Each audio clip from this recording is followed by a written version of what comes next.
প্রশাসনের বিরুদ্ধে হাইকোর্টে উদ্যোক্তারা। বিশ্বের সবথেকে বড় দুর্গা প্রতিমার কাজ বাংলায় বন্ধ।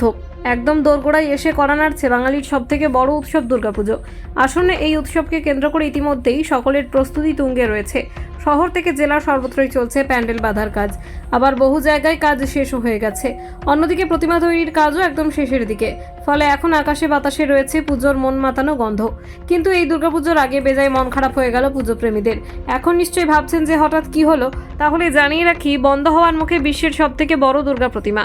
হ্যাঁ, ঠিকই শুনেছেন, দুর্গাপূজার আর মাত্র 20 দিনও হয়তো বাকি নেই, তার মধ্যে বিশ্বের সবথেকে বড় দুর্গা প্রতিমা বন্ধ করে দিল প্রশাসন। আর এই নিয়ে বেজায় মন খারাপ সাধারণ মানুষের। বিশ্বের সবথেকে বড় দুর্গা প্রতিমা বন্ধ করলো প্রশাসন। এমনিতেই বছরের পর বছর ধরে এমন বহু দুর্গাপুজো ক্লাব রয়েছে যারা কিনা থিম নির্ভর পুজো করে আসছেন। তো আবার এমনও কিছু জায়গা রয়েছে যেখানে পুরনো সেই ঐতিহ্য বজায় রেখে পুজো করা হয়। তবে চলতি বছরে প্রশাসনের কোপে পড়ল রানাঘাটের অভিযান সংঘের দুর্গা প্রতিমার ওপর। হ্যাঁ, ঠিকই শুনছেন, এবছর তাদের লক্ষ্য হলো বিশ্বের সবথেকে বড় দুর্গাপুজো করা। তবে শেষ মুহূর্তে সেই কাজ প্রশাসনের হস্তক্ষেপে বন্ধ করে দেওয়া হয়। জানা গেছে, বিগত 2 দিন ধরে সেই প্রতিমা তৈরির কাজ বন্ধ রয়েছে। বাংলার বহু মানুষ আশা করেছিলেন যে 2024 সালে এই রানাঘাটের বুকে বিশ্বের সবথেকে বড় দুর্গা প্রতিমা দেখার ঐতিহাসিক সাক্ষী থাকতে চলেছিলেন তারা। কিন্তু সেই আশা আদৌ তাদের পূরণ হবে কিনা সেই নিয়ে ইতিমধ্যে প্রশ্ন উঠছে। কি বলছে পুজো ক্লাবের তরফে অপূর্ব রায় জানান, প্রতিমা তৈরির কাজ ইতিমধ্যে শুরু হয়ে গেছিল, সেই সঙ্গে কাঠামো একদম রেডি ছিল, কিন্তু আচমকা পুলিশের তরফে এসে কাজ বন্ধ করে দেওয়ার নির্দেশ দেওয়া হয়। কিন্তু কেন এই কাজ বন্ধ করতে হবে সেই নিয়ে সদুত্তর দিতে পারেননি পুলিশ প্রশাসন।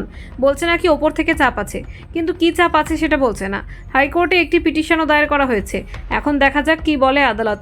এই কাজের জন্য বেশ খানিকটা কাজও হয়ে গেছে, কিন্তু শেষ মুহূর্তে যদি কাজ বন্ধ হয়ে যায় তাহলে তো খুব খারাপ হবে বিষয়টা।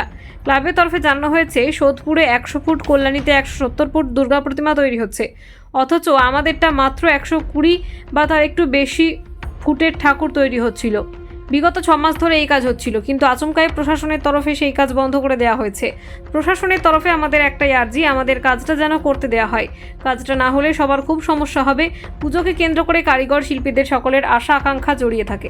এখানে কিন্তু কারো স্পন্সর নেই, সবটাই গ্রামবাসীদের টাকা থেকেই হচ্ছে। পুজোর জন্য গ্রামবাসী জমিও দিয়ে রেখেছেন, কিন্তু ধরুন পুজোটা হলো না, তাহলে সকলের কষ্ট।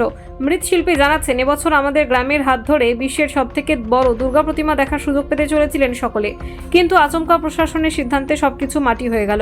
এই দুর্গাপুজোটিকে ঘিরে আমাদের সকলের একটা আবেগ ছিল, সারা বিশ্বের লোক যাতে আমাদের ঠাকুর দেখতে পায় সেটাই লক্ষ্য ছিল। গিনেস বুকেও আবেদন করা হয়ে গিয়েছিল, কিন্তু এই মুহূর্তে এসে কাজটাই বন্ধ করে দিয়েছে প্রশাসন। ফলে আমাদের সকলেরই মন খারাপ। মুখ্যমন্ত্রী দিদিকে বলবো, আমাদের এই কাজটা যাতে সুষ্ঠুভাবে হোক সেটার একটা ব্যবস্থা করে দিতে, পুজোটা করতে দেওয়া হোক।